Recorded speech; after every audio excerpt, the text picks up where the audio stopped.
Welcome to Film Phreeks. This is Justin Wellen. And Eddie Williams. And tonight we're going to be taking a look back of one of the most iconic sports movies that really struck the ground for actual sports movies that came out back in the day, which was the first. We're going to be talking about the Rocky franchise, which started out back in 1976, and it was directed by John G. Avildsen and stars the role that got Sylvester Stallone his most famous. And this one, it stars Sylvester Stallone, and it deals with a underdog story where you have basically a rags to riches boxer who wants to fulfill his dream with, going pro and trying to go for the... Yeah, and going pro and want to be like somebody in life, professional boxer. Yeah. Now, isn't this the first movie that Stallone ever did in his life? No, that made him famous. No, he never did. Actually, no.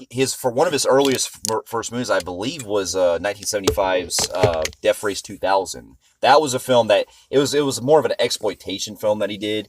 Actually, no, his very first one he did was back in the early 70s called. It was actually a pornographic film that he did. It was actually a very underground type movie he did. So this Rocky was the one that brought him into mainstream attention. Death Race 2000, I believe, from 75, he had a supporting role in that. This was like his first leading role in a major film that got him into Hollywood. And he also wrote the screenplay for this. So this one he wrote, and I knew he did that because it was to get him money because he was living on the streets struggling at the time. And it's basically the traditional story where you have, a guy who goes from living in the slums and in Philadelphia, and he ends up, wanting to become he wants to go for his heart. His heart tells him to go to what trusts him with being a good boxer. And on top of that, he meets some other characters. You get Adrian, played by Talia Shire. She's a local deli worker. No, she was a pet store owner. Pet store owner, yeah. He used to come and see her all the time, and she had yo, Adrian! She was the cutest little young lady with the big old glasses, nerdy looking, but adorable. Yeah. And I thought she was fantastic. She was great. Yeah, you also got Paulie. Yeah, the brother. Brother who was kind of a dick when they first met because he didn't trust anyone. Yeah, Burt his Young. Sister. Yeah. Yeah, you got Burt Young playing him. He was great. And then basically the main of the story deals with Rocky wanting to go fight the heavyweight champion, Apollo Creed, played by Carl Weathers. And because Rocky feels like if he's going to really go somewhere in life, he wants to rise to the top. Yeah. And so he decides to train under Mickey, played by Burgess Meredith, and every scene with them together is just so wonderful, man. Like it's iconic. It's iconic because come on, Rocky! You gotta eat lightning and crap thunder. Yeah, and you see like the real like gridiron underground boxing right here. Yeah. I mean, Mickey was underground. Yeah. He was an underground boxing coach. That's what I'm saying, yeah. And in the early boxing matches, you had Rocky fighting a spider, Rico and all them, and all that. And then basically, not really going to go all over the place, but it basically deals with Rocky, wanting to just go for his life because that's his big thing is in boxing. Yeah. And it's just, this movie just it's held up as one of the most iconic films of the 1970s and especially sports, because it's not so much as a boxing film as it is a character about Rocky himself. Yeah, and believe it or not, as much as I love the whole boxing aspect, I do love the character development. That's what I'm saying. Yeah, it's all about the story first, and the boxing just happens to be later. Yeah. Because you really feel for the guy. He just wants to.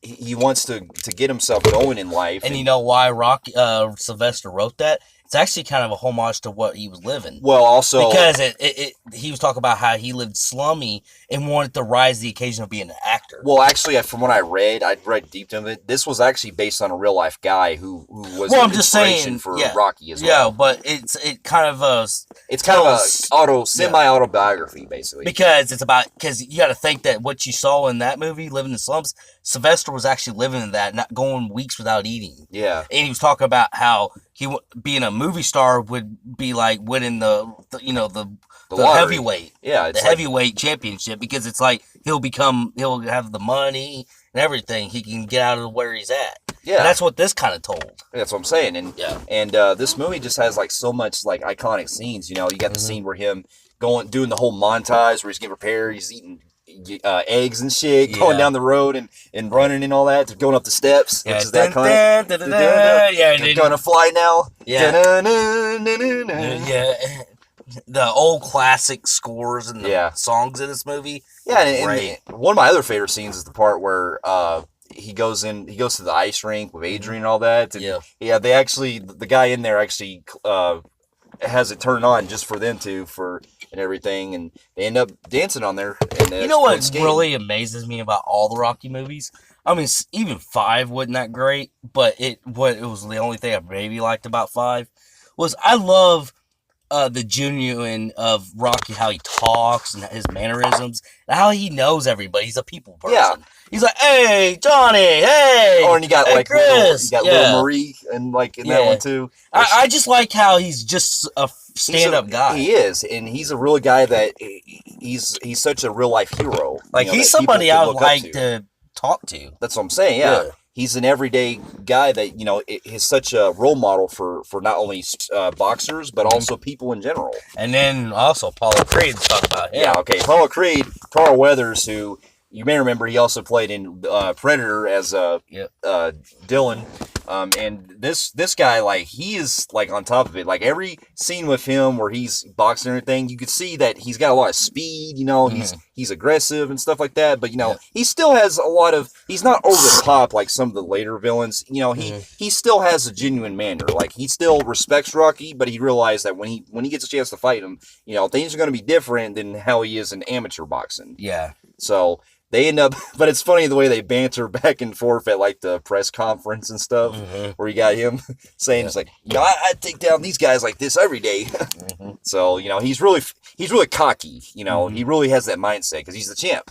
Yep. So, yeah, and it all boils down to where, they have the final fight that takes place. And even this day, it's that fight still holds up. You can really see, it's not as I don't want to say choreographed, but it's not the way it's shot, in real life boxing matches. But the way it's filmed, it really gives you the mindset, okay, well, it Rocky's gives you classic boxing feel. It gives you the real, okay, Rocky's on the edge. He's got to really keep himself together. And, well, that's back in the old days. Yeah, that's how they used to choreograph boxing matches. That's what I'm saying, but I still like it. It still works. It's Ford style. And the way Rocky's going and everything, he gets some punches going in. He gets his ass handed to him a lot going through, because they go through 12 rounds, I believe. Yeah. 10 or 11 rounds. Well, the story is that the fact that somebody off the streets was able to take a world champion that would not lose for years to the end. That's why, even though he lost.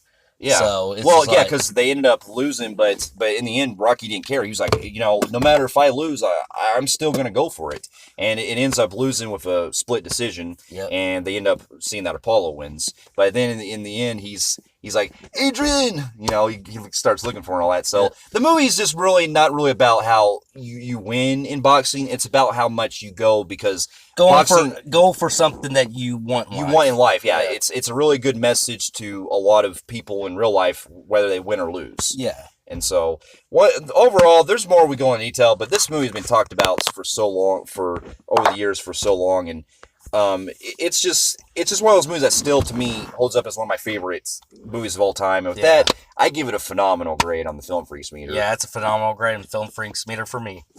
Fair enough. Now, after Rocky came out, it was quite a huge success. It actually brought in Stallone into the mainstream. He was getting other roles at the time and everything.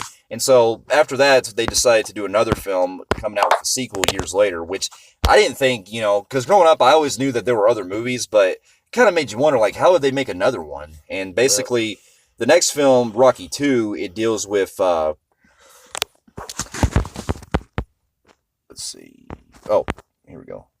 Rocky 2 is this time written and directed by Stallone. So instead of John G. Avildsen continuing, they decided that because Rocky 1 was such a big success, Stallone wanted to actually go with his ideas for the next movie. And actually, going back real quick, Rocky 1 actually won Best Picture, and it also was nominated for Best Actor and Best Writing. And not only that, wasn't this Stallone's first directed movie? I believe it was. I think it was his first directed film. Yeah. And it's it's basically this time, this one picks up right where the first one leaves off. Yeah. This one was released in 1979, and it continues the story where you have Rocky losing the match from Apollo, and he's in pretty bad condition, especially with his eye messed up and all that. And basically, the story in this deals afterwards, he realizes that he wants to give up boxing because he realized that Apollo made him so like damaged, like to the point that he just wanted to continue his life as it is. Yeah, and being now newly husband. Yeah.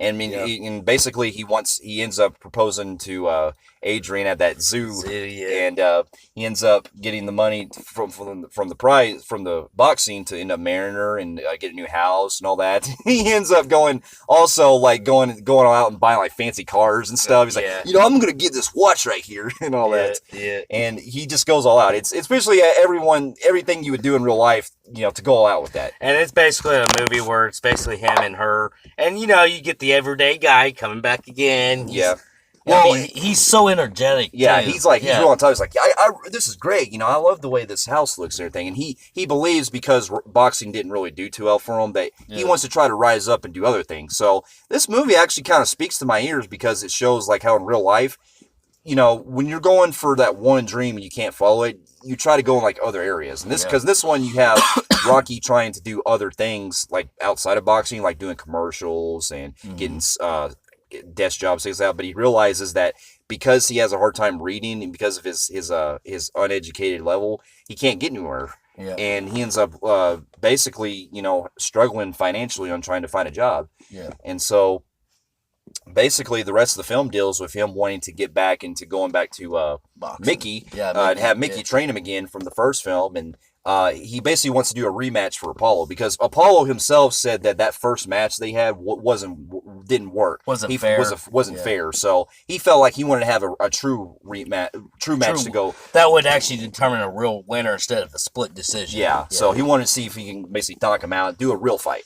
And the rest of the film deals with Rocky going through with Mickey training and all that, but it also deals with Adrian ends up getting pregnant, and they end up having they're about to have a kid along the way, which is kind of what they did with the recent Creed 2 that came out. Yeah. So it's very similar. And you still have Paulie. Yeah, and you have Paulie messing around and stuff, and he's still, I forgot, wasn't this the one where they had that was the third one, where they had the little arcade game and he throws the bottle at it? Yeah. I think that was the third one. Yeah. But, yeah, you got him, doing all kinds of stuff, and then I think because in the first movie he didn't know Rocky. He's like, I don't know who you are. Stay away from my fucking sister. Yeah, and he starts they had problems and stuff. And then the second one, it's like he's starting to all right, you're a good man. Yeah, you love my sister. I'm going to treat you with respect. And this is also we forgot to mention the first movie.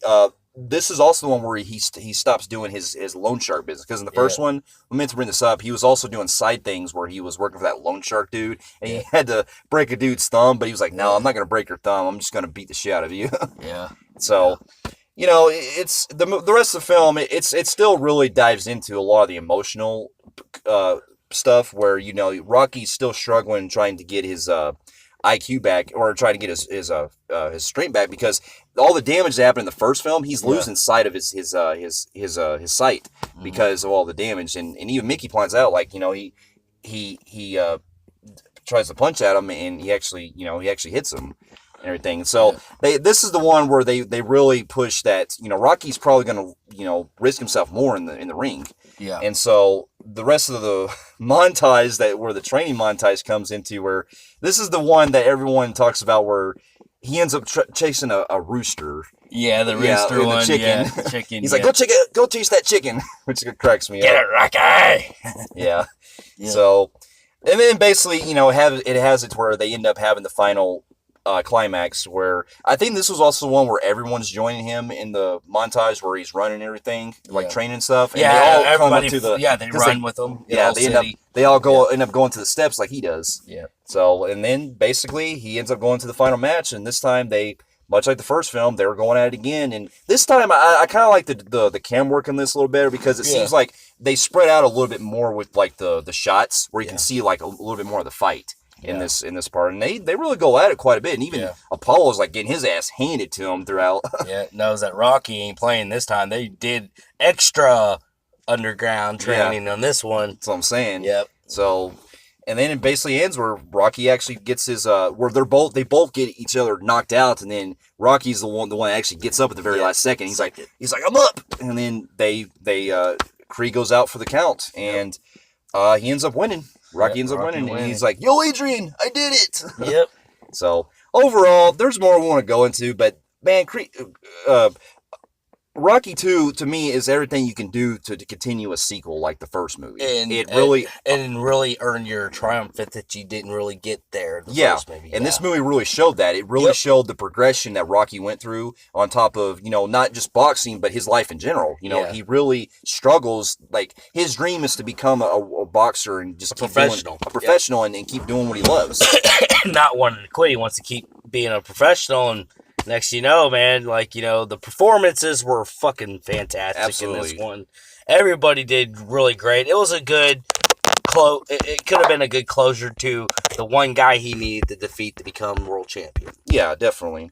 So overall with this one, I have it. It's not like I don't know. It's about as good as the first one. So with that, it's about the same way I kind of look at it. So I kind of put them together as the same movie. Yeah. So with that, I'm going to give this one also a phenomenal grade. I agree with you on this. Yeah, I'm going to agree with you. It's going to be a phenomenal grade in the Film Phreeks meter for me.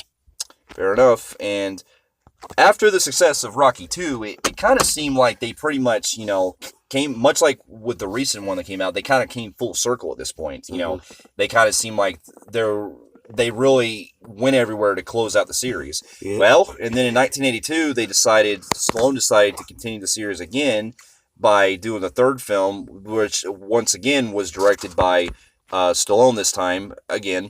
And this one is Rocky 3, and this came out in 1982. And believe it or not, this one is the one I remember growing up a lot. This and 3 and 4 were the ones I grew up the most with. I grew up with 3 and 4 more. Yeah, and this is the one that introduced us to Mr. T and that you got Mr. T playing Clubber Lang, and Mr. T, I believe, was like an icon at this time. The A-Team. Yeah, where they made the Mr. T cereal. Yeah, he was a big figure at this time. And you also had Hulk Hogan in this too. Yeah, this is when they start bringing some wrestlers in the mix. And this is kind of where the series kind of gets a little too over the top. It gets in a kind of a fun way, but it's a fucking entertaining over the top. Yeah. So this is kind of where the series kind of loses the track on the seriousness. Yeah. So this one we deal with Rocky, who's pretty much earned his title as he's living and everything. He's living the dream. And it shows him winning. This is the one where they get the statue made after him too. Yeah, they get the statue, but in the beginning, it shows him beating everybody's ass. He becomes 2-time world champion, and 10-time world champion.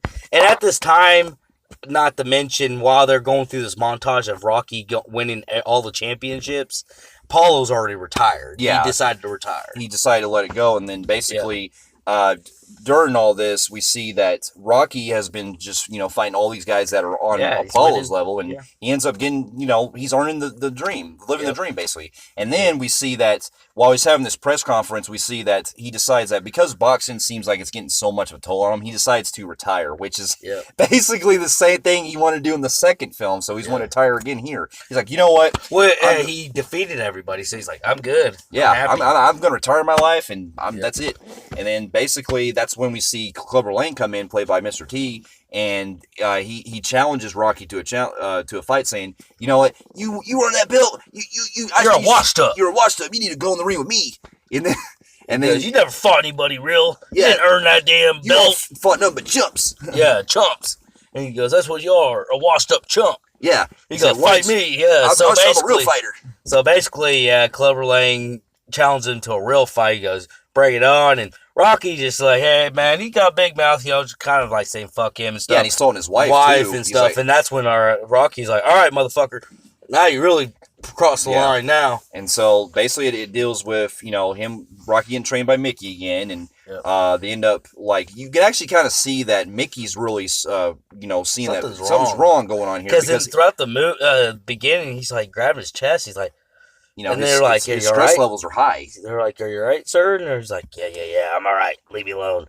And then you see a lot of scenes where you feel something's happening. Yeah. Then, so he trains Rocky again to get ready and everything. And Rocky just feels like, he can do this. He ain't got no problems. And even though we haven't got to part 4 yet, this is where I feel like, it kind of reminds me of part 4, because this is when Rocky goes in. He's pretty much showboating. Yeah. Because you remember whenever... Oh, this is the one where he was also doing the charity kind of thing, where like before the Clubber Lang thing, he was also doing this weird one which shows kind of the over the topness, where, like we said earlier, if Hulk Hogan comes in, he does this charity thing where he goes to a wrestling match and he starts. Well, I'm sorry, he goes to a boxing match for like charity, and we see that Hulk Hogan comes in to challenge him, and it's like kind of weird seeing a wrestler fight a boxer. Yeah. And when this happens, things just go like all over the place, where Rocky gets his ass kicked, you get cops coming in, and basically everything goes because berserk. You got a wrestler not knowing how to box, he's just gonna go in there and wrestle and start throwing you around and shit. He picked Rocky up, fucking threw him in the stands on it, and Rocky's like, "Hey, motherfuckers, it's charity." Yeah. He's like, "Come on, motherfucker!" And then they're really the ultimate meal, in the meatball. This is, I believe, when Rocky takes off his gloves and really punches, fist fights him in the stomach. Yeah, really knocking him. He rocks Hulk Hogan pretty good on the fist fighting boxing part. I really like that part. Yeah. So basically, they're like, "Hey, man, bygones be bygones" and stuff. So back to the Clubber Lang thing we were talking about. Mickey's trying to train Rocky, and this is where Rocky acts like Apollo in part 4, because Rocky thinks he has it in the bag,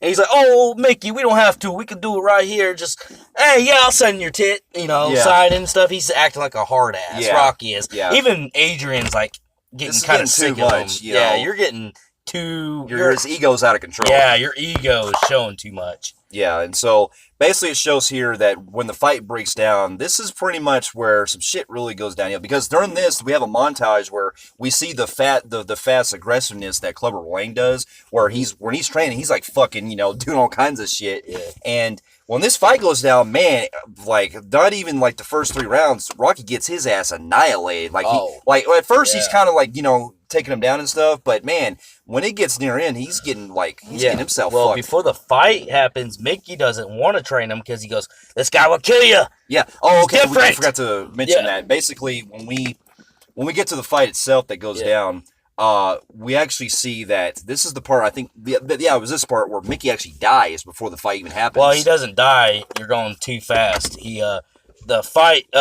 throughout Mickey, like, trying to tell him, "Don't do it. He's going to kill you." And then when the fight is actually ready to go down, Clubber Lang and Rocky kind of cross paths, like, getting ready to go through the tunnel. And they kind of bicker back and forth, and he said some fucking shit again to Rocky, where they kind of almost get in a fight before the fight starts. Yeah. And you got like a million people tussling, just throwing hands and grabbing, and then Mickey kind of gets injured in it. Yeah, and then he's taken into the locker room. Yeah. And he's sitting there having breathing problems, and they're like, Adrian's telling Rocky, she's like, "Go and fight. I'll handle this." Yeah. And then that's when he goes out there, and I guess because of that happening and a bunch of other things and his ego all together, he can't focus. He can't focus, and he's getting his ass whipped. Yeah. To Clubber Lang fucks the shit out of him. Oh God, Clubber Lang fucked his world to hell, and basically he lost. He got beat fast. He lost the title. Yep. And then basically after that, he ends up going to the locker room and sees where Mickey's, he's on the verge of pretty much almost dying. Like, he's like trying to talk to him. He goes, "How'd it go?"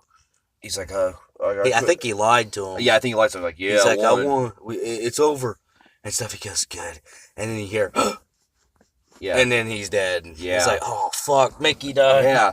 See, I'm kind of iffy on this because the movie's trying to really, kind of push the risk, the stakes higher with this, Rocky. But which I like. It's just that the way that the tone's kind of going with the film and everything, the over the topness, like the movie's tone just feels kind of weird from the rest of it. Yeah. It's I'm sorry, the writing itself is just kind of hard. It's not really handled too well. But anyway, the rest of the film goes along where Rocky ends up, going to having a funeral for Mickey and everything. Yeah, he loses it, dude. It's very emotional. Yeah. And he ends up realizing that... Because he actually sees Mickey as a father. Yeah.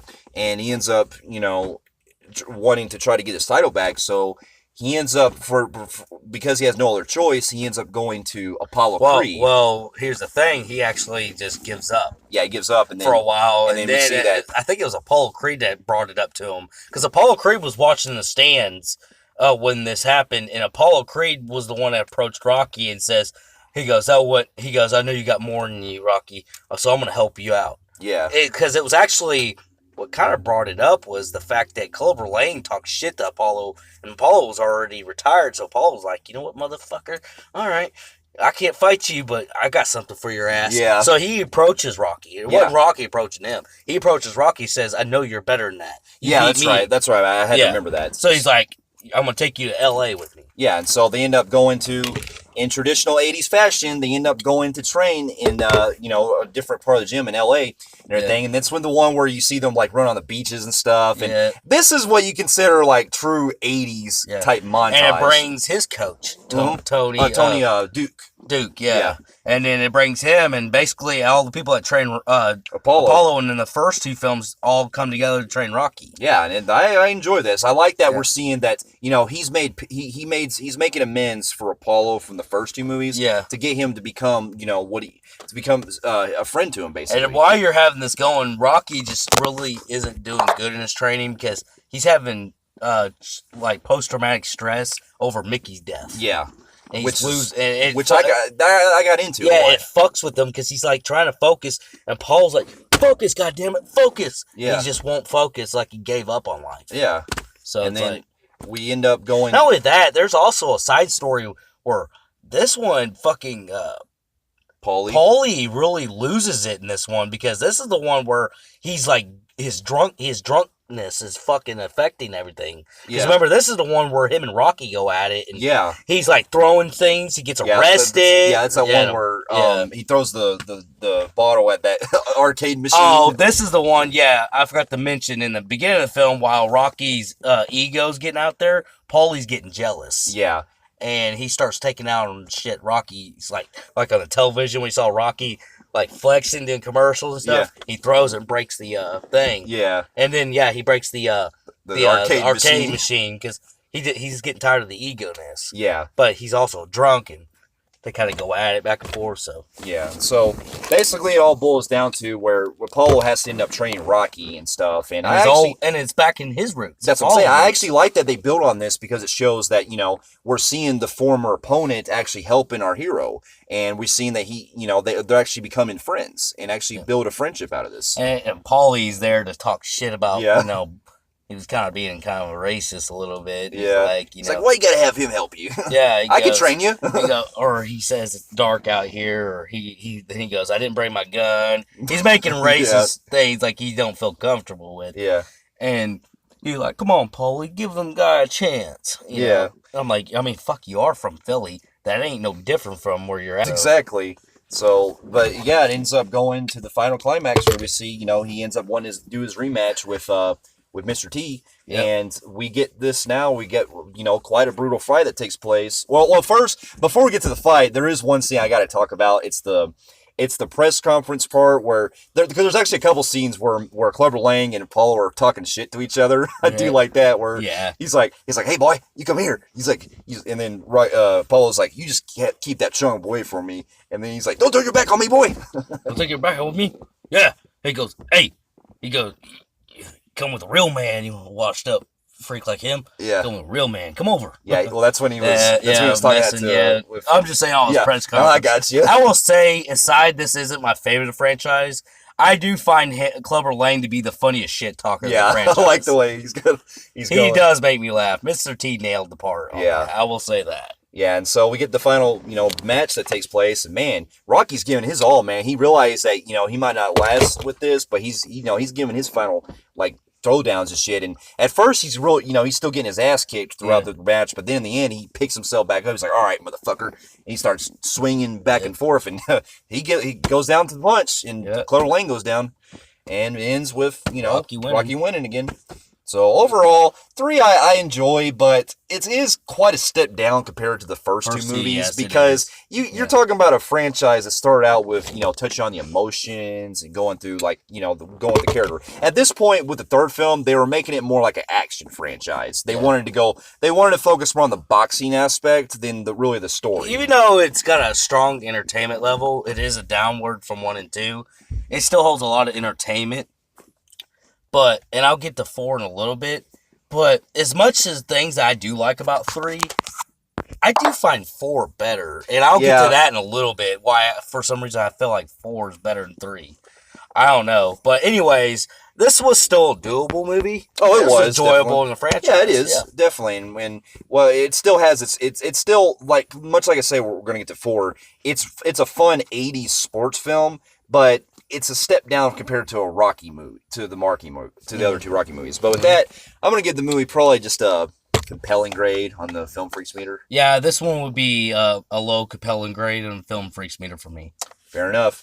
And after the success of this one, which once again showed that this franchise kept going, they decided to continue the story with the 4th one, which was Rocky 4, and this came out in 1985. And keep in mind, this one actually was quite a big deal because this came out around a period when we were still in the Cold War stages. We were going through with our feuds with Russia and everything. So this we were making a lot of Russia versus USA movies. Yeah, and especially Red Dawn, because this came out the same year Red Dawn did in 1985.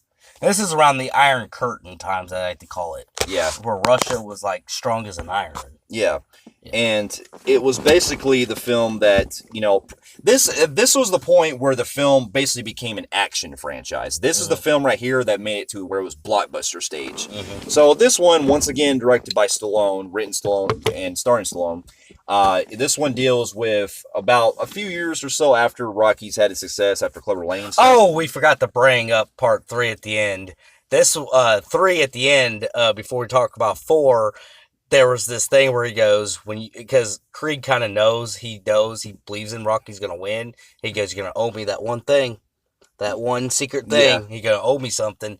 And then when he does, he's like, then at the end, it's the thing he owes Apollo is an actual 3rd rematch. Yeah. In the end. And that actually brings up the events of Creed. Yeah, and then whenever they get ready to punch, then the fucking Eye of the Tiger for the first time is ever played. No, that was the second time, because remember they play at the beach part earlier in the film. Oh, well, yeah. That became like an icon thing. Where the Eye of the Tiger. Yeah. And then part 4 starts at that part. Yeah. So this one, it deals with Rocky's pretty much got his champion, his legacy back and everything, where he's on top of his game with boxing stuff. And this one, they kind of take a different turn, because this one we see that there's a new fighter that's brought in that they hear about overseas. Well, Apollo hears about it on the television. He because basically him and Rocky, they're living their lives like they want, and they're all retired. They're all retired at this point, so they end up leaving their legacy behind and stuff.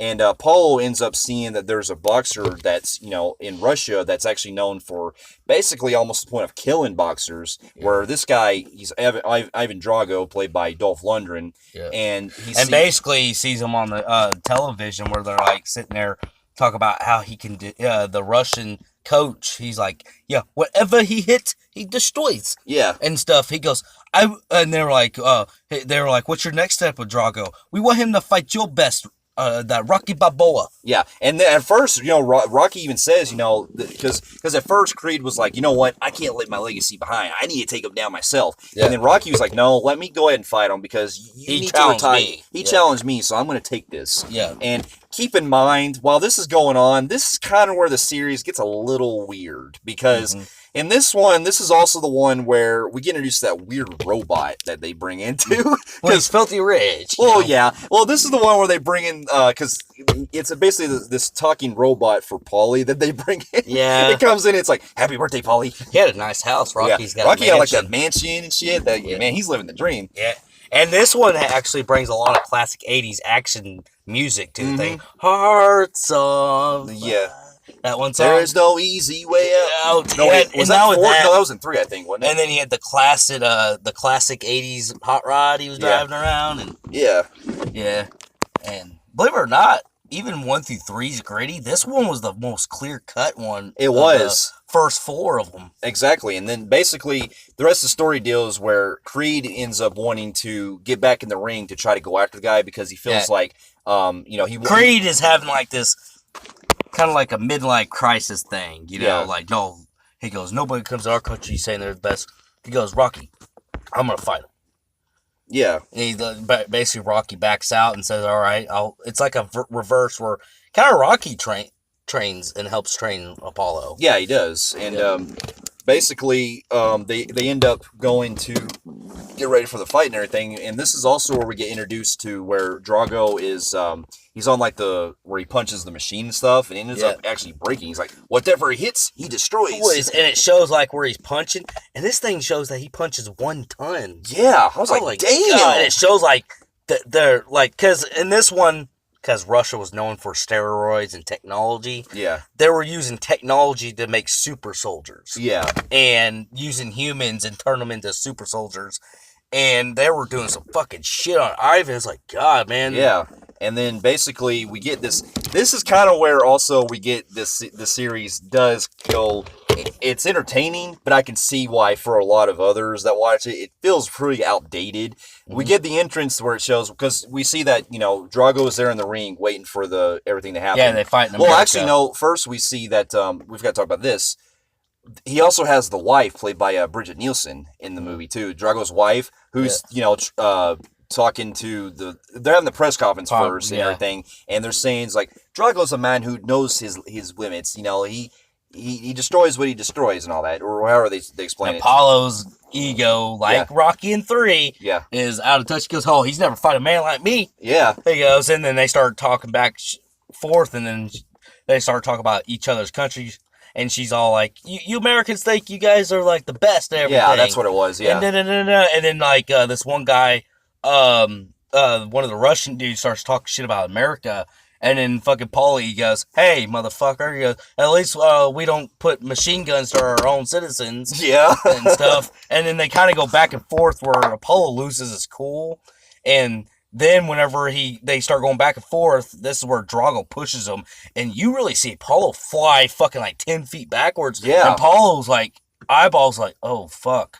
Damn. Yeah. I was uh-oh. Yeah. Yeah, you can tell he's like, something ain't right here. Yeah, and so it really shows the fear that goes through with this. And basically, when we get to the actual like event that happens, because this event they're doing is for charity, so they're doing it as basically a non-lethal match and everything. So Apollo thinks it's going to go down no problem.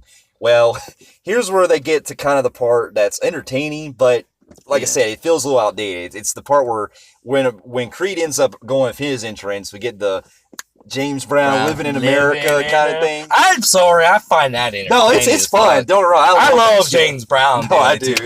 Living in America. Coast to coast. Yeah. I just love the energy he brings to the scene, dude. And believe it or not, I mean, and they have, while they're doing that, you have Drago being lifted up in where they get the ring up in the air. Yeah. Yeah. And I love that shit. And then he just feels like, what the fuck are these Americans on? Yeah. He's like, God dang. Yeah, and so when we get to the fight, that's when we see that it goes down. And for about the first couple rounds, Apollo's doing, about the first couple rounds, he's doing not so bad with Drago at first. Because Drago's basically... He's taunting him. He's taunting him because Drago, he knows that what they do is how the Russians were doing it and how he was wanting to do it is like, he's beating me by like, just punch me and tapping and punching and get me in other areas.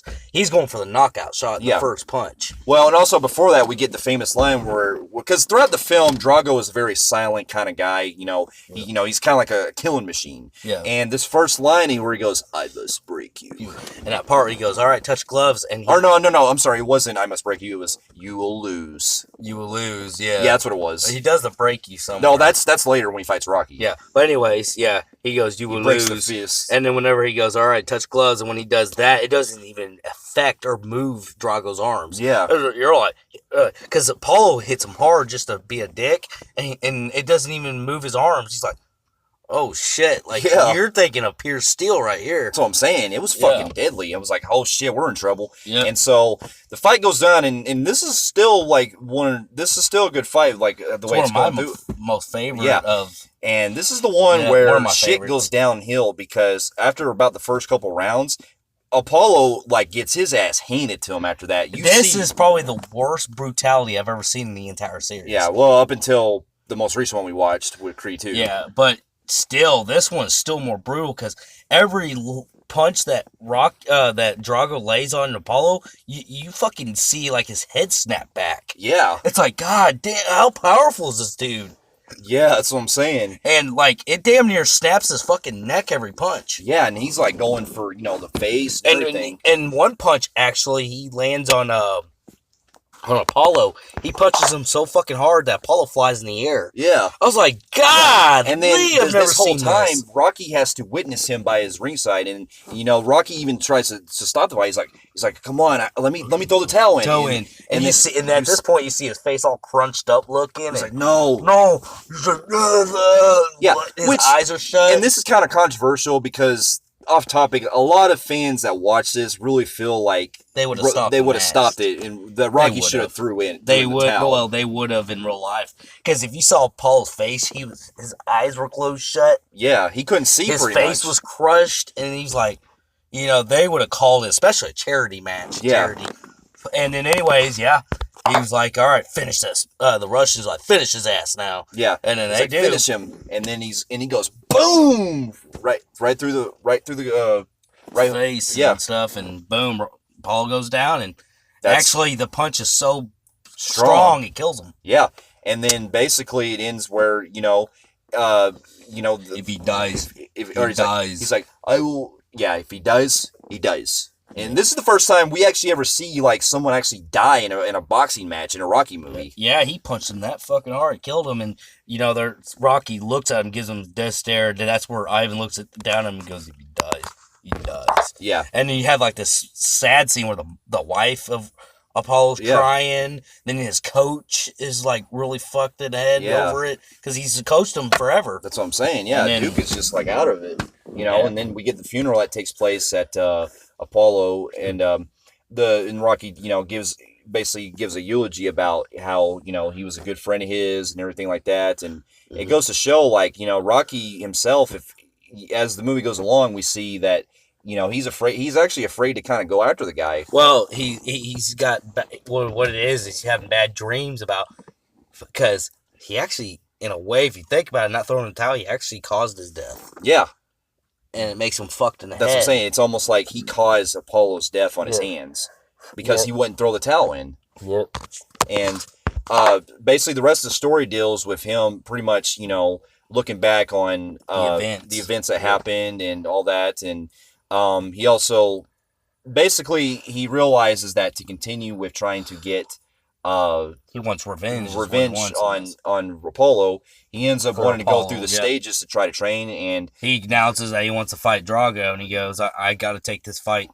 I got to defeat him. Yeah, and then basically it deals with him having the montage where instead of him having traditional boxing in United States, he ends up, they wanted to have the boxing match go in Russia, where he's from, and so he ends up doing that, and this montage that they do is pretty cool because they have it to where he's like climbing on like mountains and shit. Well, where he's like in the mountains and stuff. This one, it's Paulie now, because he was kind of a coach in the third one, but this one he takes main coach with Tony Duke. Yeah. And basically Duke is saying, telling him how this is what Apollo would have wanted. He goes, you were like Apollo's best friend. He loved you so much. He goes, now I'm going to coach you. Yeah. And they coach and fight Ivan Drago, and basically you got him. You get a lot of scenes where the wife, Adrian, she's going back and forth with Rocky. She goes, you can't win. Yeah, he will kill you. You're going to die out there. Yeah. And she's right. I mean, this guy is known for doing pretty brutal shit. Yeah. So they go to Russia, and they end up, training in the mountains and stuff. And they got this really montage where he's like, cutting with the fucking saws and shit, and he's lifting logs and stuff like that. When they sent Rocky out there, Russia, they were called the Soviet Union at the time. They were pretty Cold War-ish, and they were really communist. They didn't allow citizens to do anything freely. It was really Cold War, and basically Rocky's not given any kind of tool to train. Yeah. So they have to rely on the climate. Yeah, and I also got into this because we get to see a little bit more with Duke in this, because we see that Duke actually feels, guilty as well, because, he raised Apollo like his son, basically. Yeah, and he goes, I want, he was my son, basically my son, you're going to avenge him. He sees Rocky is going to be the next Avenger to beat his ass. Yeah. And so they end up having the classic montage where we see all this, and we actually also get these kind of like weird flashes where, you know, Drago is like as a monster kind of thing in parts. And then, like, he's having nightmares of he's ready to fight. Yeah, and they make Drago feel like a monster in this movie, and then basically they go to the fight, and this is where basically it becomes pretty much the patriotic of, you know, America versus Russians, where at the time, where Rocky comes in with the patriotic kind of theme and stuff like that. Like, boo, and he's wearing Polo's George, American, and they're booing him, and then next you know, before Drago comes in, Russia's known as using this whole propaganda of making them sound like they're Iron Curtain. They can't be defeated. They're the strongest in the world. So they do their, you know, their anthem thing, you know, the Russians' anthem playing. But then they have Dravo come out like some goddamn fucking machine. You know, the music that was playing. And then the Russian theme plays, and then he goes up to Rocky, and then he's like, I must break you. Yeah. And basically...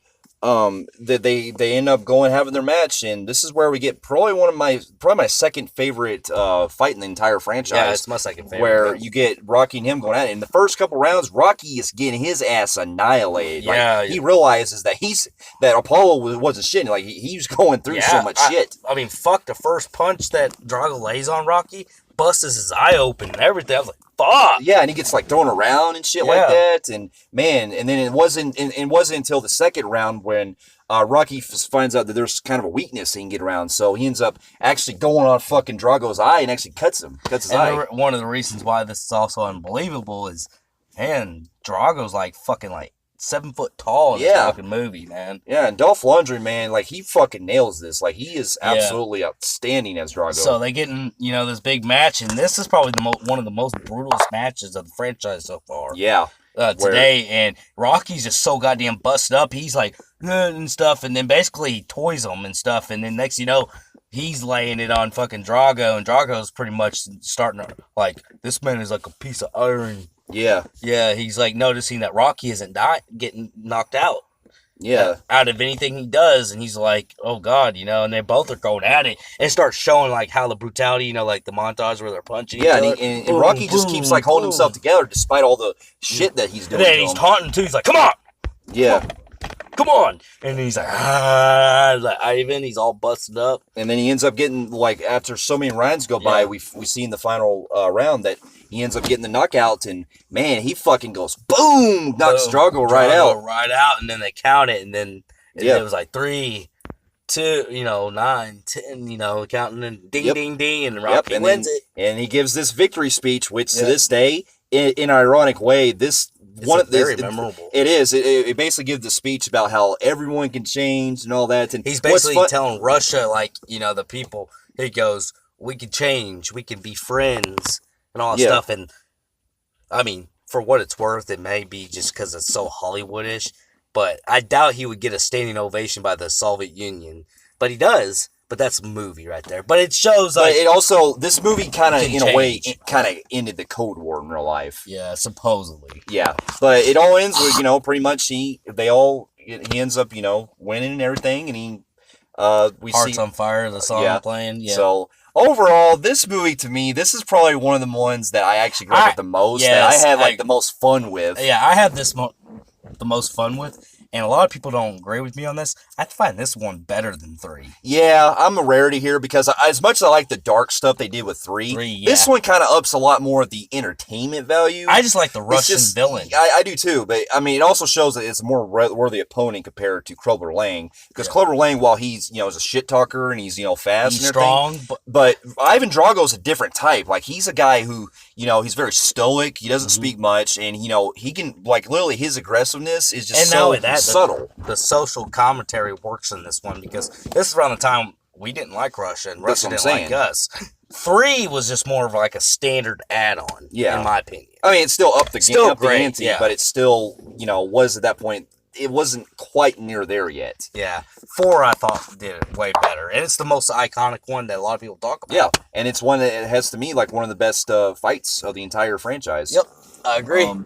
And so with that being said, I give this... I'm debating I'm probably going to go maybe a kind of a low phenomenal grade on the Film Freaks meter.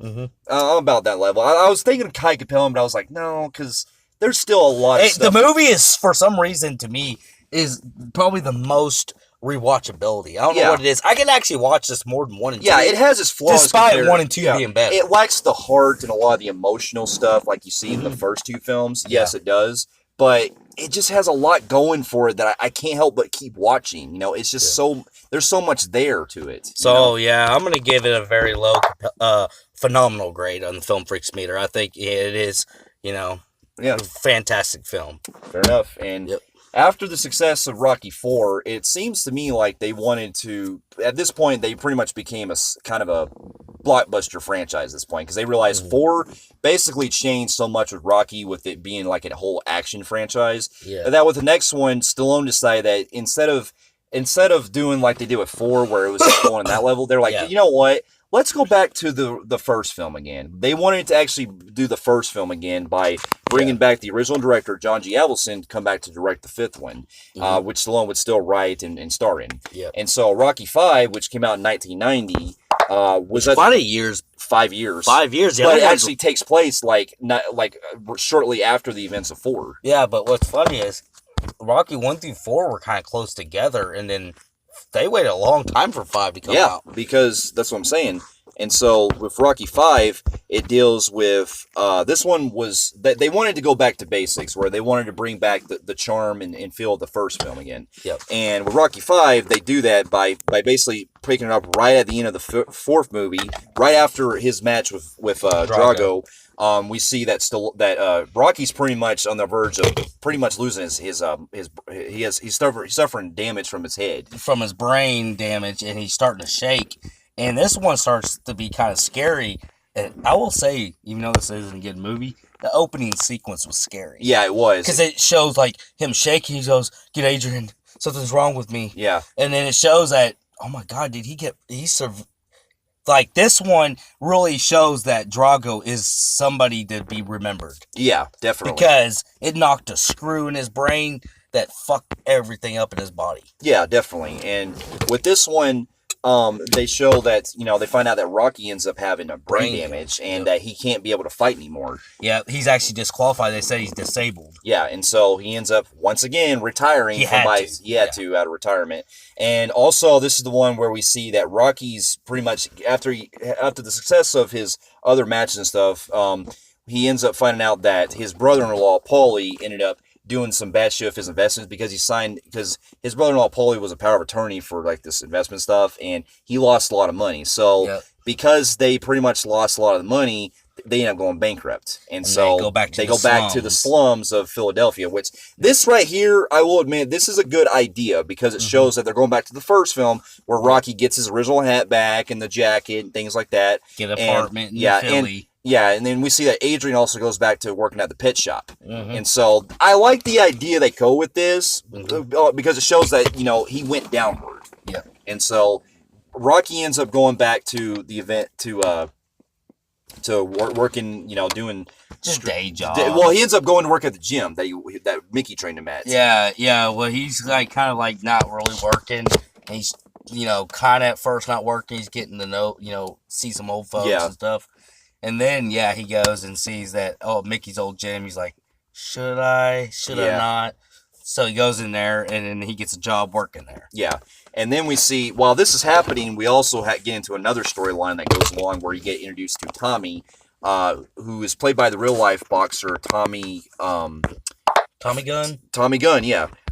His real name is Tommy Morrison in real life, who in real life was a real boxer. And this is a kid that's in the film. He learns a lot about Rocky and stuff. And he's from Oklahoma too. Yeah, he plays a character from Oklahoma, and basically Rocky's just an everyday guy, back like in the first two films, where he's like this everyday friendly guy. Hey Johnny, hey, yeah, hey. But also. Well, this movie kind of has a lot of plots going on, because we have the stuff going on with Tommy where he wants to go to Rocky to have him train him to become a boxer and stuff. While this is also happening, you have the stuff going on where Rocky's son, Robert, is basically getting in trouble. Played by his real son, State Stallone, who's dead, who's sadly. Unfortunately passed away. This is his real life son. And basically, he ends up getting into some fights at school and stuff. And so he looks up to his dad like he can probably teach him how to fight. Well, and it so, goes like rich boy who turned poor, who's in this poor part of Philly, and he's got to get to learn to know the streets. Yeah. And basically, you got father saying, we haven't been close. I picked my boxing world over you. I got to get closer to you. Adrian talked to me, and basically I got to get close to my son. Yeah. His son is now which I'll get into my cons in a little bit, is already a fucking teenager. Yeah, which that threw me out because this is supposed to take place like right after 4, but the age gap is completely different. Because if you remember in the fourth film, his son is 7. He was like, about 7 or 8. Yeah. In this one, he was like, what, 11, 12? 13. 13, yeah. How do you go from that to a fucking teenager? And you got where his son is like a teenager, smoking cigarettes, doing bad shit, trying to pick up girlfriends, being a smart ass to his dad. Like, you're never part of our lives. Get out of my face. Yeah. And here's what's confusing me with the moral of this, because because later on in the film, after his dad teaches him how to fight and stuff, he ends up fighting these bullies and stuff, and he basically feels like fighting bullies and stuff actually gets where he needs to go. But I'm kind of questioning the moral of the message of the film, because it's not really. It's basically teach you that if you learn to fight, that you can just beat up anybody. Well, it's not that. Well, he starts. No, that's where you. No, I watched it recently, so I know. Okay. That had nothing to do with that. What it is it's trying to tell a relationship with him and his son. His son is starts accepting his dad. Like, all right, yeah, Dad, let's go do some things. This is around the time Tommy comes in the scene, and he goes, "Hey, aren't you Rocky Balboa?" He goes, "Yeah, I'm from Oklahoma. I'm like a 10-time state wrestler champion." Mm-hmm. He goes, "Why don't you, train me and let's train me and stuff." And basically, Rocky's like, "Yeah, I'm not really into that, so and so." And then, not to go in every detail, but basically, Rocky goes ahead and says, "Okay." Because Tommy Gunn shows up at the Mickey's thing. Yeah. And he goes, "Let me do it. Let me show you how to do it." And he starts whooping everybody's ass in there. And Rocky's like, he goes, "Hey, Rocky." He goes, Tommy goes up there and goes, I know you're retired, you're finished and all that, but how would you like to be a coach? Yeah. You got to think at the time, Rocky and them are broke. They have no money. That's what I'm saying. And he goes, "I could coach. I could really coach. Do this. I could make a lot of money this way. Yeah. And become a millionaire again."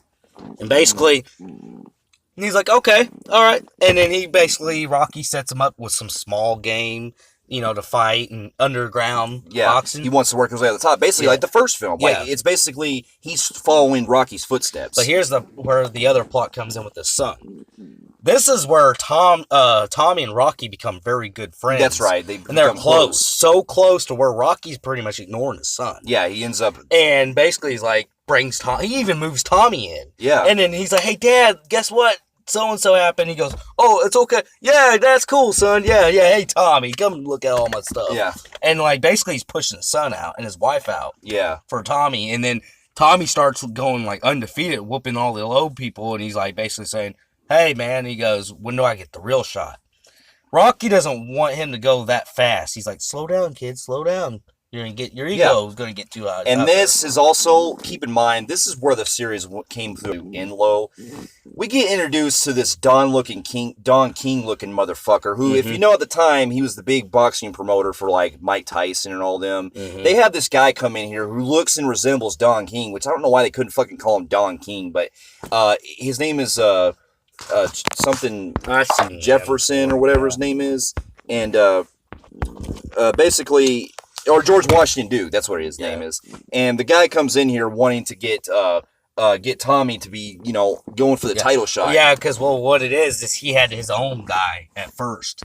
And the guy, the promoter guy, the Don King motherfucker had, black guy start losing that he was coaching. Because, also, he wanted Rocky to get back in the ring. He was trying to get him to go back. Get Rocky, and then he said no, and he keeps fucking Rocky the whole movie. And then, he's like, all right, maybe I could get Rocky in the ring as a coach, because he starts, Don King guy starts showing up at all these matches of Tommy. Notice Tommy's knocking everybody out. Yeah. He goes, "There's money right there. It's a jackpot." Yep. So he goes up to Rocky. He's like, "Hey, Rocky, come on, man. all right, I don't want you to ring no more, but coach this kid for me. Yeah. And we can make millions and stuff. And Adrian pretty much is done with the rich life. She goes, I'm just happy if things go back your just way. being normal again. Let's go be normal, Rocky. And Rocky's like, no, we can be We millionaires. can do this again. We can be millionaires. I don't have to fight no more. Yeah. And so that's when his ego kind of goes out of control again, because he's also, this is at the point where, because he's having the brain damage and stuff, he starts kind of like slurring his words a lot. Yeah, he's like, oh, yeah, and all that stuff. And yeah, you get a lot of side, like you're saying, his son is fighting people in school. Yeah, and he's like, hey, Dad, guess what I did? I want to fight. Yeah. And then so he's like, and his dad ain't even paying attention. Oh, that's cool, son. Yeah, and then basically the rest of the plot deals with Tommy Morrison, who actually ends up, because basically since Rocky retired, the belt went to somebody else to regain. It was vacant, and it went to another fighter. Well, Tommy ends up going with the Don King dude, the George Washington dude, to go to boxing and stuff, to go in pro. He ends up earning the title, and he ends up actually, making a success out of it, because he ends up kicking everybody's ass. Well, he ends up because Rocky ends up training him. Well, Rocky was training him, but then Rocky was like, Tommy wants to get rich quick. Yeah. And he's like, I'm getting tired of making this low-end money. Let's make millions.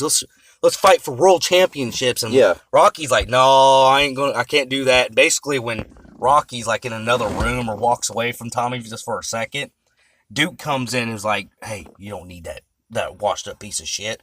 Come with me. I'll get you millions and women. Yeah, and so he ends up going with them. And Tommy's ego got him out of control, and he ends up going to fight the boxing match without Rocky, and he ends up winning. And he ends up kicking the dude's ass like no problem.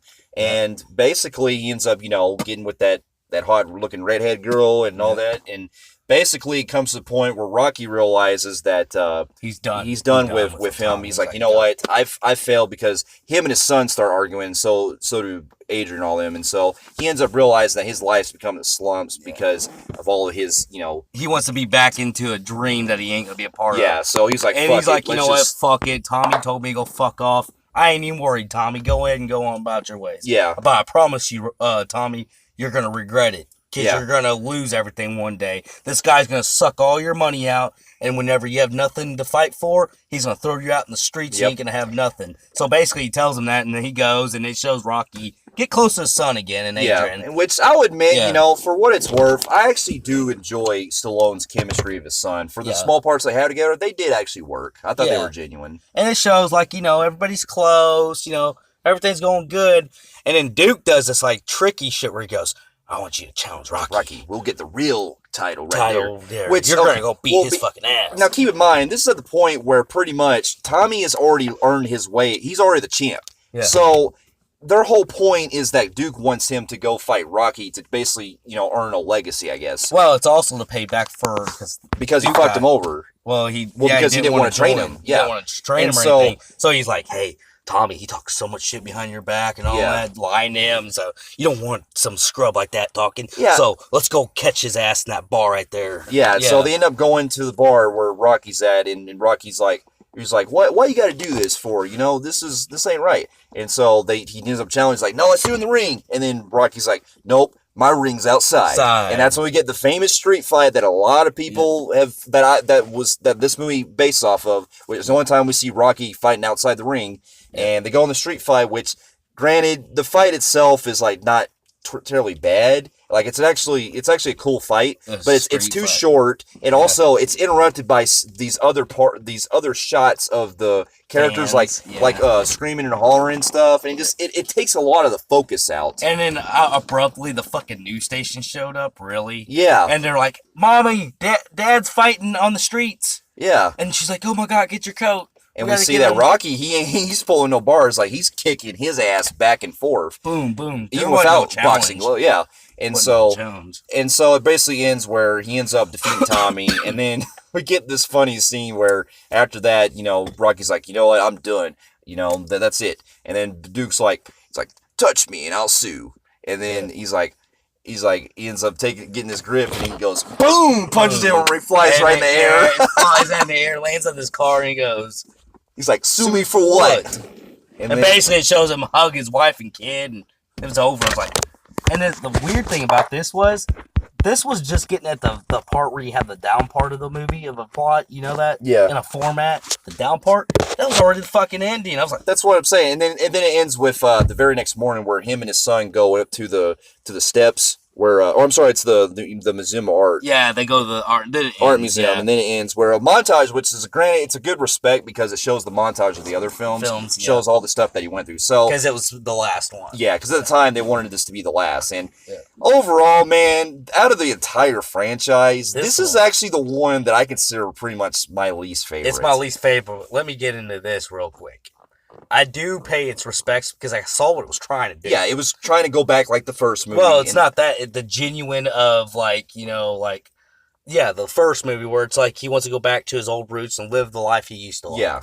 I liked what it was trying to attempt. Even the first attempt at Rocky being a full-on coach. Yeah, that could work.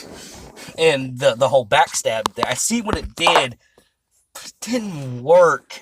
Because it's like 3/4 of the movie, they built a pretty good movie, and it's like, oh, fuck, we ran out of money. Let's just end it real quick. Yeah, and not just that, but also the stuff with Tommy. While like I said, the first half when Rocky showed himself, that seems like it could work in a better idea. But the thing is that the whole movie we can't really tell if we're supposed to be rooting or against Tommy the entire film because that whole end. Because Tommy's so nice. That's what I'm saying. He's nice to Rocky and everything, and in the end, he just turns into a dick because. But then again, I can see the realism of brainwashing somebody because of money. But that's also the over the topness because when you have that. I'll tell you what the problem with this film is. Something this week closing the whole franchise out. Yeah. That's my issue. Yeah, because now here's the thing though, is that they originally had an alternate ending where Rocky was supposed to gonna die. When he gets punched so damaged to the point that he dies. To me, if they would have went with that ending, that would have pissed me off more. Yeah. Because that ending felt like, okay, Rocky to me doesn't he's not gonna go out with a fight literally like that. Yeah. You know, it would be in the ring if anything. Yeah. But and also the stuff with mainly the weird like stuff with the Don King looking dude really took me a lot out. Like the tone was just out of the ordinary with that too. Say what you want about 3 and 4's tone; those were entertaining. This one I got into like just a little bit of like the story of like going back to old roots and stuff and being like an everyday guy. But this is one of the movies that loses me as it goes on. Yeah.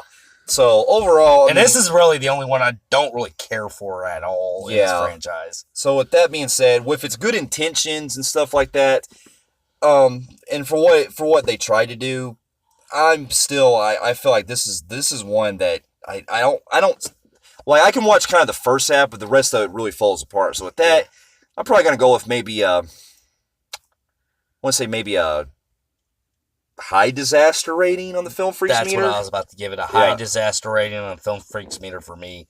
This is the only one, really. It's all A's and B's and stuff for this one. It stands out pretty bad too.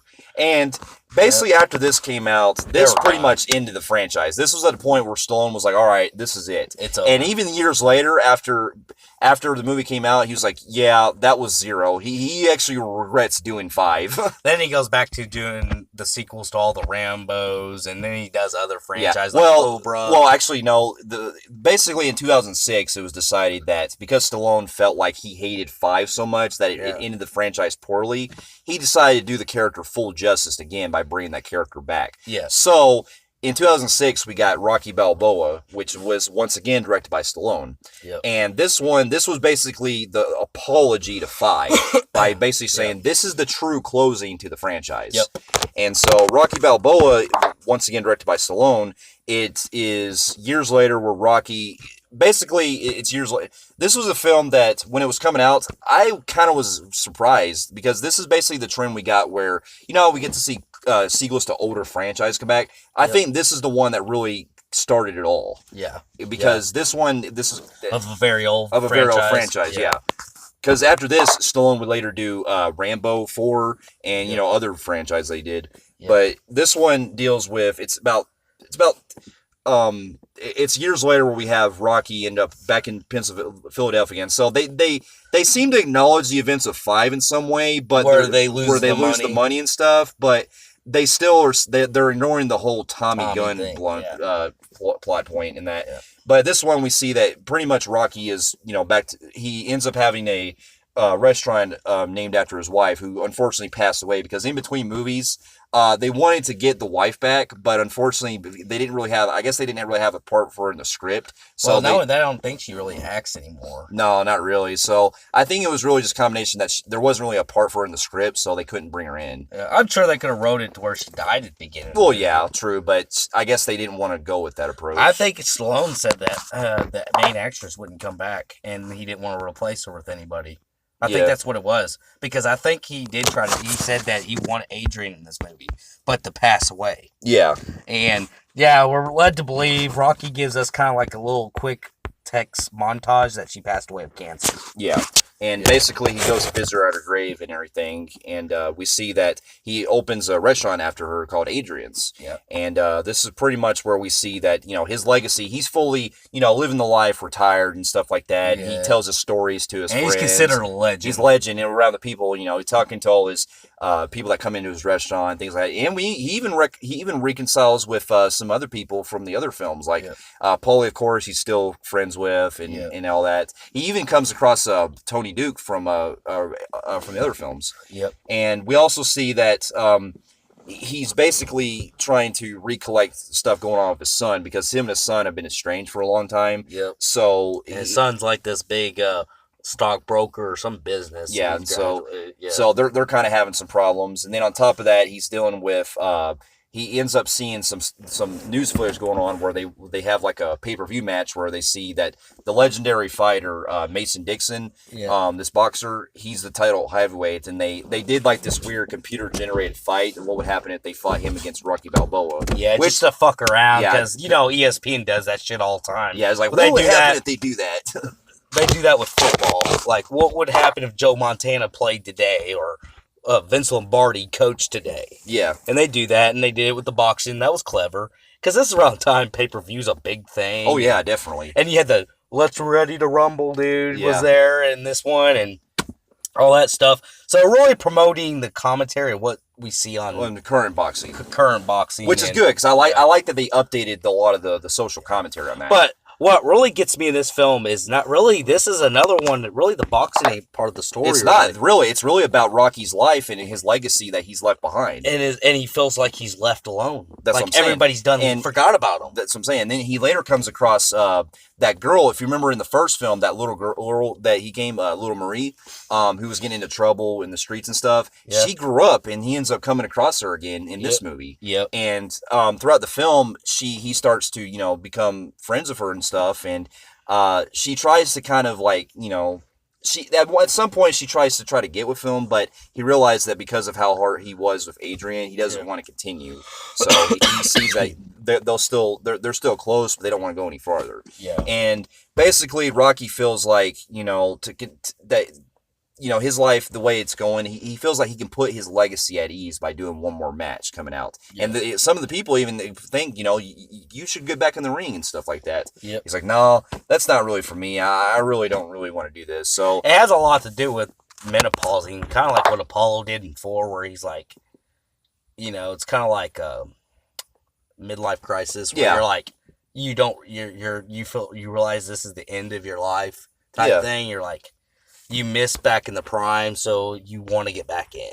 Yeah, and I love this movie touches me on the heart on a lot of levels, because there's also a good story with him and Paulie where he's emotioned by his death. That's what I'm saying. He really feels bad about how his sister died and everything, and you really see the pain because he's working in the meat factory from the first movie that he was in and stuff like that, and this movie pulls a lot of the emotions out of me. It does. It really gets to me because you got people who were once rich, on top of life, and they lived everyday life now, and they're poor, and they're just basically trying to get through day by day, and they're like, they argue, and like, I want to go back to when we used to rule everything. That's what I'm saying, yeah. We lost everything, and then, Rocky's pretty much telling Paul, he goes, that's in the past, it's over. Yeah, that's what I'm saying, and plus, with the way that the film goes along, too, it shows the perplexity with... It shows how much that Rocky's willing to go with trying to get himself back into, And everybody's like, boxing and stuff. old Well, man aren't gonna you fight? Yeah, aren't you really old? Why would you do that? Yeah. And then even his son even asked, like, aren't you kind of old? It's like, well, yeah, but I mean, I still think I got it in me one last time. So he ends up, he ends up going to Duke, who trained Apollo, to get him to train him again. Yeah, because he's already done it. Yeah, so. He ends up having the training montage where, like the first movie, he sees getting ready and stuff, and he ends up going up the steps again and stuff like that. Yeah, and they even do the poster of the Balboa the same as the first. That's what I'm saying. Yeah, so that was great. Yeah, and basically it all pretty much boils down to where they have basically what they're doing is it's a non-profit event, because they realize that this is not really for a heavyweight title. So it's not, because you got an old legend who's already old, and you got a guy who's in his prime. Yeah, they're not gonna let a lot go. Yeah. So they end up going to where they have their when they have this press conference. We see that Mason Dixon actually respects Rocky. He's like, you know what, I respect him. He was definitely a legend in his prime, and I'm just doing what it takes to earn to keep my title. Yeah. And so they have their match that takes place. And one of the things that I noticed that with this movie did a lot different compared to some of the other matches was that this one actually plays out the boxing match like it's a real life pay-per-view event. Yeah, because it takes place in Vegas. That's what I'm saying. Yeah, I like this. This was basically the trend that we're seeing with a lot of the newer Rocky films. Like it plays out like it's an actual event and stuff. And I actually really admit, like, this is one of my other favorite matches of the franchise. Yeah, where we see. Though I will say the villain isn't very memorable. Right. That's my only downside with the movie, is that I'm not really too big on Mason at all. I mean, I get why they brought this character in and everything, but he's very toned down. So we have the final match takes place, and we see that Rocky, he realized that the whole point of me going back was not to lose or win, but it's just to give it my all, like to go as one last fight. Yeah. And so he gives it his all, and even in the end, like when he's getting himself down, like he don't have it like he used to be because he's losing a lot. Mm-hmm. And in the end, we see that Dixon is actually bringing him up and saying, come on, man, let's keep going, because he's actually with him on it and stuff. And then basically it ends with a split decision like the original film, where it's basically called that Mace ends up winning based on split decision. But he actually goes at it for quite a while in the last rounds. Yeah. And then basically ends with him going back to Adrian's grave and, saying, yo, Adrian, I did it again. Yeah. Or whatever. And he goes to the grave, and that's it. And basically, throughout, we didn't really elaborate much on the son. Oh, yeah. Well, I'm saying, before the end of the film, we end up seeing that he ends up, trying to reconcile with his son and stuff. And I actually really got into a lot of this part, too, because it shows that how distanced they were for a long time. And he ends up going to see him at his final match and stuff. And basically, and not only that, and this is the talk about already in the for the feature films. It's the last time his son actually sees his dad, and he leaves. Yeah. Basically, he doesn't see his son again. Yeah. For a long time. And then and then it pretty much ends where he ends up seeing one last time he goes to the grave again, and we get that last shot where he's seeing the gravestones of Adrian, and it ends on quite a high note. It really shows that this was the film, and even though he didn't win. Well, he didn't win, but it wasn't about winning. It was about him just giving his legacy behind. Getting back to his legacy, having a good closure to his. And having the balls to actually come up, because even the villain dude, even though he wasn't much of a villain, he even pays even more respect to Rocky. That's what I'm saying. Yeah. Hey man, you're awesome. Yeah. And so overall, this to me, I feel like this should have been Rocky 5. This is the film that this was basically Stallone made as a way to forget 5 ever happened. Yeah. And I can agree. This to me hits you on so many notes. It really propels the emotion out of you. It really goes back to its roots. It has a lot of heartwarming parts, especially, you see. Not with that, it shows like how depression with as it's so cold, snowy, and just so depression. Like the area, because it's slums of Philadelphia where he lives, it's just like, man, Rocky, you're watching the guy age where it comes. That's what I'm saying. Yeah, it's very emotional, and to me at this time when this movie came out, I felt like this to me was the perfect closure. It was. They should not have ever made any more after this movie. Yeah, and we'll get to that later, but overall, in a way, it's a closure of him boxing. Yeah, it is boxing because he has one more fight in him. Yep, and so. Even though there's other films, but there's his final fight. Yeah, in a way, even though they make Creed, this one's still good because this one still closes out. That's the last time he fights personally. That's what I'm saying, yeah. So, in a way, it's a closure to his fighting. That's right. And so overall, I can honestly say that out of the rest of the film, I think this might rank my so you got 1, 2, Creed 2. Four. As far as emotion, I have this a little over 4, but as far as entertainment, 4 is a little over this one. Yeah. But I will say that overall story it's got to go. I still have this over 4. Yeah, and the story. So with that, I'm going to give it probably maybe a low phenomenal grade. Yeah, I'm going to give a low phenomenal grade my Film Phreeks meter on this one. Fair enough. Yep. And after the success of Rocky Balboa, it pretty much... always thought that after this movie came out, they were pretty much done with the franchise. I was like, I really don't understand how they could have... because I always thought, okay, that's it. That's good. You did it perfectly. Yeah. And then in 2015, I kind of got skeptical because 2015, we got reported that they were, instead of continuing the Rocky franchise in a traditional way, they decided to go with a different angle by having this director, Ryan Coogler, who you may remember, he also directed Black Panther and also directed the Fruitvale Station. Yeah. And basically, it was they had an idea, Stallone had an idea in mind where... No, it wasn't his idea. I think it was somebody else's, where they wanted to try to continue the story of Rocky, but do it on a different where he doesn't fight. Perspective. Well, they want to change perspectives of it. So in 2015, we got Creed, which was directed by Ryan Coogler, and this was a film, to be honest, going into, I had no fucking expectations. Yeah, I really felt like they had no reason to make this. This is a film that I hated that I heard it was going to be made.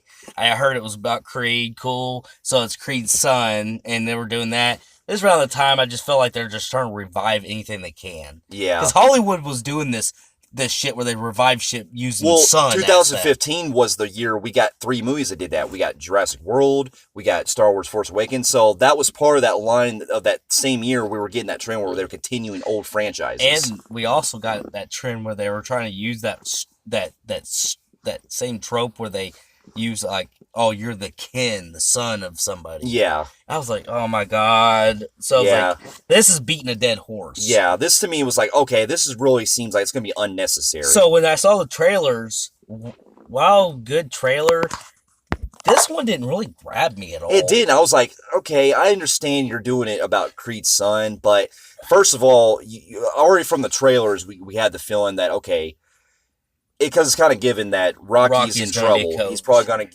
he's going to coach him, but he's also in trouble with his life. He's probably going to die.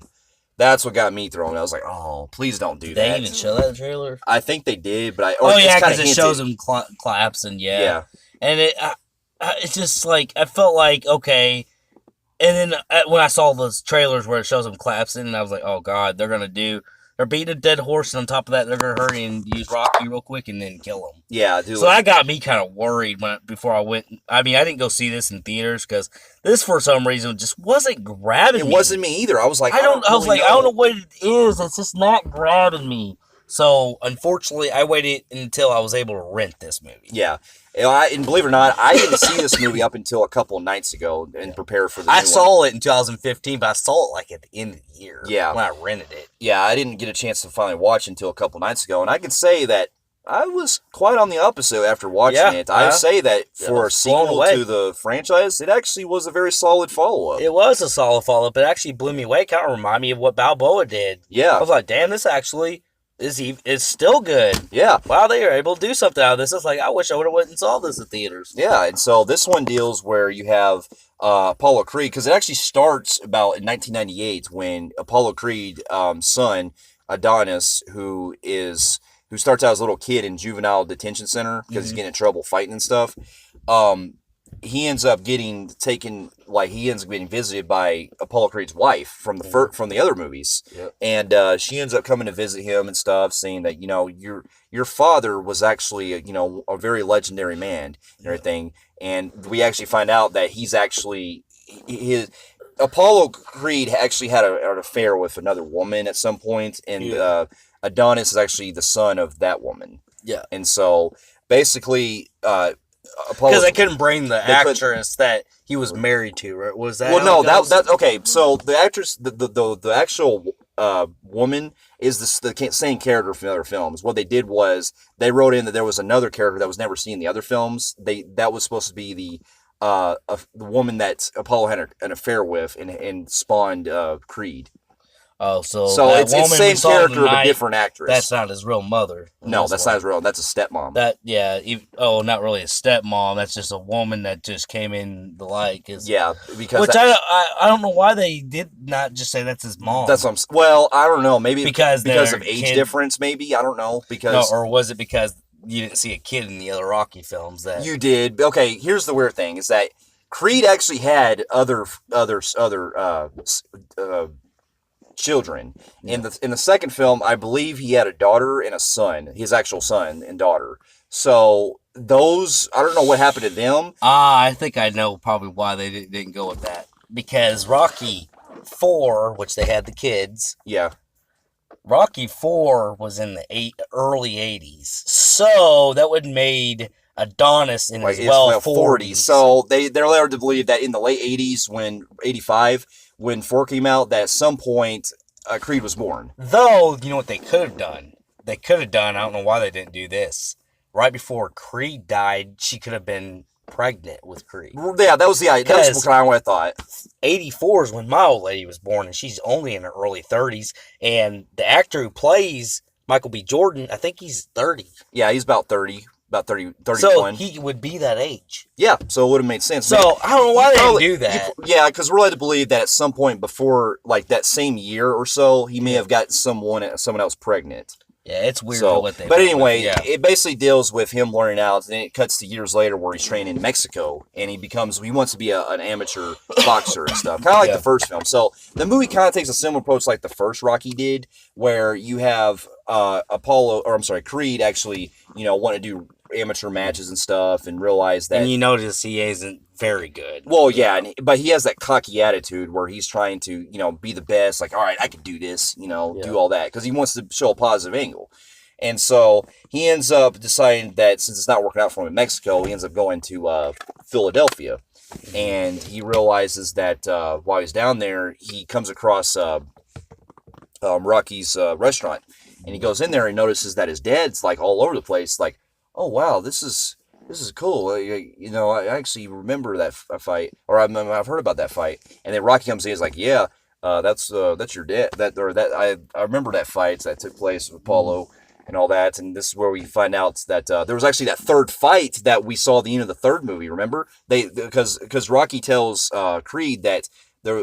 Creed asked him, wasn't there another fight that you and him did that was considered a secret fight? Yeah, and then he was like, yeah, and he won that one. Yeah, and so, Creed won. Yeah, so it showed that his dad had one last fight in him. Mm-hmm. And then basically, Creed throughout the story wants to try to go pro. He goes, who are you again? Why do you know about the secret? Yeah. And he goes, look at me. Do you know any similarities? And he reveals... He's like, are you a cousin or something like that? He's like, I'm his son. I'm his son. He's like... He goes, Creed had another... Son? He had a son, and he's like... And then the affair thing. Yeah. Like, so it kind of makes you wonder, like, what happened to the other kids? Yeah, it's like, basically, they rid off... And I'll get to my cons in a little bit. I do have an issue with that still. But yeah, anyways. But yeah, basically, he wants Rocky to train him to become a boxer, and then Rocky's like, I don't do that anymore. I'm done. I just want to live my life the way it is. And basically, throughout the film, Creed's trying to get himself into shape and stuff, and he ends up going to that one boxing place where this is the same one that Mickey's boxing place was before. It's now called Delphia or whatever. It's got Apollo Creed's like face all over it. Like donations made it. Yeah. It's all Apollo Creed stuff, and not only that, like the previous one, they kill off Paulie. Yeah, off screen again. So another one died. This is another one because they couldn't get Burt Young to come back. So they got Rocky going to the graves of Adrian, but also right next to Adrian is Paulie right there. And he puts the little drink right there. He's like, hey, Paulie, here you go. It's like, damn, can you not show any of these people die? Yeah, that's what I'm saying. But they end up he ends up talking to them at the grave and stuff and everything. And, basically the rest of the film deals with Adonis having to... He wants to train under... he wants to get help from if you remember Duke from the other film, he had a son. In this film, he has little Duke, who initially wants him to train Adonis and everything and go up against Mites. But the moment he steps in that ring, he realizes he gets his ass kicked, like right there, because he tries to show off his ego and stuff, and then basically he ends up leaving there and going to train under he ends up trying to get Rocky to train him and stuff. And basically throughout the film, he ends up coming across this girl named Bianca, played by Tessa Thompson, who, if you may remember, she played Valkyrie in Thor Ragnarok.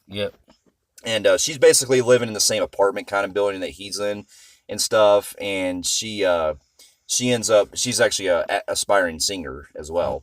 And so the movie kind of plays off like the first Rocky did, where, but with a more new urban, like more of a kind of a different setting, modern day equivalent. But it's still taking similar like formula of that, but it's still kind of changed a little bit, because they're not like directly taking the characters from the first film. They're just kind of like taking a spin on it. So you get kind of similar situations where he asks her out, and kind of how you get these movies like this all the time. That's what I'm saying. So he's trying to rise himself to fame and everything like that. He has that girl love like you do in every movie. And while all this is going on and he's being trained by Rocky starts noticing he's having health problems. Yeah, because while he's getting him because the whole point is that they want to do this match with this legendary champion that's there, kind of like in Rocky Balboa, the heavyweight champion, or I'm sorry, the boxing champion that they want to go after, Colin or whatever, that British guy. And basically the whole point is that the guy's trainer says that to keep himself out of prison, he wants to get Rocky to train Creed to go to fight him, so that they'll see if it'll work. And so while Rocky's training him, Rocky realizes that his health's kind of declining because he collapses. Keeps getting dizzy and harder breathing and all that shit. Yeah, and then he ends up going to the hospital. Yeah, he ends up going to the hospital, getting some blood work done, and they reveal that he has cancer. It's the early stages of cancer. And at this point in time... this is where it gets kind of emotional. It does, because it shows here that they want to give him treatment and everything to try to, stop it, but they're like... He's like, no, that's the same kind of thing that killed Adrian, so I don't want this. I feel like I'm ready to die. I'm ready to die and be with her. Yeah. So then, you get the whole movie where him and Adonis Creed get really close, and he starts basically he looks at him as a father figure. Yeah. Because he was so close to his dad. Yeah, that's what I'm saying. And he wants to get close to Rocky, and then he finds out Rocky has been hiding lies behind him when he finds the paperwork about cancer. Yeah. And he goes, when the fuck you gonna tell me about this? Yeah, that's what I'm saying. And I do love their chemistry as it gets on. It builds up very well. Because one of the things I enjoy about him training, because this is basically what Rocky V tried to do, but they actually did it. I thought it was a lot better written this time, because it showed that, Rocky's having him fight himself. You look in the mirror, you're fighting yourself. Yeah. So to speak. I like the technique that he gives to him when he's training him. Rocky's, I love the relationship how it gets stronger. Yeah, and definitely. Because at first, Adonis is kind of is kind of like give him a hard time and shit like that. But as it goes on, you see that he slowly starts to become attached to him and stuff like that. Yeah, like a father. Yeah, and because he knew his dad so well, they were best friends. And that he's working. My dad's right here. Yeah, and he feels like his legacy is not about really his name as Apollo, but it's also getting himself like Rocky shoes, basically. He's going in his footsteps and like his dad's footsteps. Yep. And so he ends up training him and all that, and we get the scene like the original film where he's running through Philadelphia and he ends up going through the steps like the original film. And they see his old statue. Yep. And so the movie does take a lot of kind of like similar stuff from the first Rocky, but they still like kind of add some things here and there with it. And they build their own story. And not only that, this is at the time where they did want to end it here, or they kind of wanted to go a different approach that's why they brought the whole cancer thing up. Yeah. And it was led to believe that Rocky was going to die in this franchise. Yeah, that's what I was like, oh, please no. And basically, it all boils down to the final big match that takes place, like the original movie and like the first movie. And it shows that... there's that shit-talking dude that keeps taunting Apollo the whole movie. Yeah. The one he fights at the end? Yeah. That's talking shit? Yeah. Yeah, I remember. And basically, they have this final match takes place, which, much like Rocky Balboa, it plays out kind of like a pay-per-view type match that you see on pay-per-view. But then again, this villain in this one's still also not rememberable too. Yeah, either. I mean, he does kind of up the strength a little more compared to the last guy, Yeah. but because he is, quite vicious in parts. And because the other guy wasn't really all that mean, he respected Rocky. Yeah, this one, he's just more of just your standard bad guy. Yeah. He's just not a bad guy, but a standard fighter. Nothing really memorable about him. But it does show that, he meets his match because he's realized that, I've got to give it my all and try to not give up. Yeah. So he ends up giving his all in the match, and for much like in the other Rocky films, he gets his ass kicked throughout, and then toward the end, he finally gets pushing it back and stuff, and then basically ends with a split decision where, much like the last movie, ends with the guy winning, still being champion. Yep. But then it ends where pretty much Creed realizes that, which is good because you expected Creed was going to win. Well, yeah. So I'm glad they didn't really do that approach. Yeah. But then it ends pretty much where Creed ends up having to, he gains respect for Rocky and stuff, and he realized that his legacy is now part of him. And basically, it ends where, even though the Conlon ends up winning the fight, he still tells Creed that he is still the future of the light heavyweight. And then it ends with kind of like the first movie, where you have Rocky going back to the steps where it was before, and he sees that he can see all it's at the museum from the first movie, and they see like they see Rocky actually climbing the steps again. With them. So I like how the ending, it comes full circle there. Yep, I did too. So overall, with this film, after falling upon scene, I could say that this was quite a good solid. It was good. It was a decent. It was more decent than I thought it was going to be. I will admit that. It's not great. I but thought it's still, that Michael B. Jordan's the perfect Creed. Definitely, he nailed it. I liked his chemistry with Rocky. Stallone. Yeah, him and Rocky had like fantastic scenes together with them training and the heartfelt moments, and the movie really the movie really builds trying to build the franchise again, because it's basically like a spin-off kind of thing, but also continuing the franchise. Yeah, because it acknowledges the movies, all the other stuff. So it is indicating, but it's trying to go its own franchise. Yeah, and I enjoy that. Like it takes new. It basically it's a step. It's a new fresh start. Yeah, and I also enjoy the fight scenes, especially in the boxing matches and stuff. Yeah. They're very tightly choreographed. Yeah, this is where they get really good choreographed. Yeah, in the boxing and stuff. Yeah, it was all good, and the scare of like Rocky's health going down is good. Yeah, it adds emotion to the story. And I'm glad they didn't end it where Apollo won at the last, wins it and stuff. Typical ending. But I will say I do have a problem with. I do not like how they shit on Creed to make him look like a cheater. Yeah, that's what I felt. The Apollo Creed thing. I don't like that he's a cheater in this one, because now it makes Apollo Creed look like a dickhead now. Yeah, that's what I felt like. I feel like they kind of shit on his legacy. Yeah, I can agree with that, definitely. But also, the other problem I have is that while the film does take a lot of it's mainly dealing with the story itself, how it deals with it's very kind of predictable by the numbers kind of thing, where they do kind of take a lot of stuff from the first Rocky, but kind of change it here and there with it. And it still is around the kind of atypical girlfriend story and stuff. Which is still good. I like how it goes with the story. It's just that it's been kind of overdone. Yeah, and it was kind of hard to see Rocky in the sidelines completely. But it still works. Yeah, definitely. Because Rocky can't just keep fighting forever. Yeah, so. and at first, another thing I will say is that I will say in this one, because I brought this up in our Creed 2 review, I did have kind of a problem at first the way, Creed was going as a character, because he really seems like, he's too full of himself a lot, and he comes across as very not really compelling. It's not really until later on when he actually gets with Rocky and stuff, it actually starts to progress a lot better. Because at the first, he kind of don't like him. Yeah, he's very unlikable in the first half. Yeah. So that's what really kind of got me too. Yeah, even though I 2 did him a lot more justice. Yeah, but overall though, I still enjoyed the film, and it's not great, but it's still a good step in the right direction. Yep. So with that, I'm gonna give the movie probably just probably just a compelling grade on the Film Phreeks meter. Yeah, it's just a standard compelling grade on the Film Phreeks meter, which is good. It's a B. Yeah. So. Overall, and we just recently did our review for Creed 2, so that will be you can check that out when you get a chance to. That'll be in the video that we did.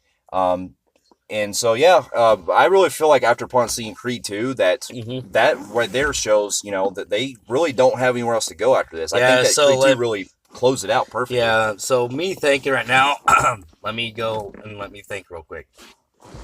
I'm gonna go Rocky 1, Rocky 2.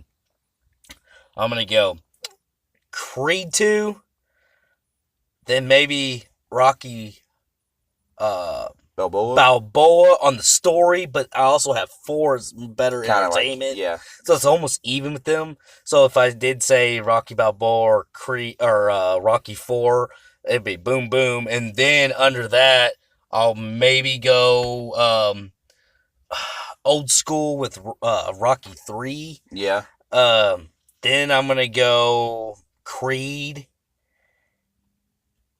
and then I believe the only one I didn't mention was 5. 5.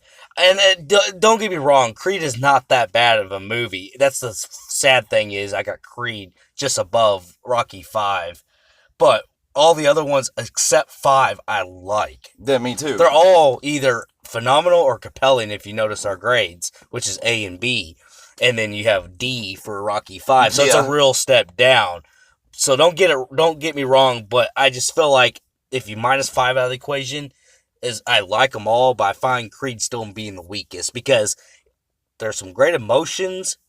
I thought that the emotions and the depressing story was done better in Rocky Balboa. Yeah, definitely for Despite the health issue scare we do get, you minus that, there really isn't nothing else. With Balboa, what they did right was like everything was emotion. Yeah. So Creed's not a bad movie, but I do, if you minus 5 out of the equation, I do like 3 even more than Creed. Yeah. Because it's nostalgic and it's fun and entertaining and all that it's stuff. kind of like how Creed is still good. Like I still put its story above like 3, but like as far as entertainment, I still put like 3 over Creed. So it's kind of weird. Like I put 3 and 4 over entertainment over some of the other ones. See, just like at an entertainment level, I would 4 over Balboa. Yeah. But on a very well-written story, Balboa over 4. Yeah.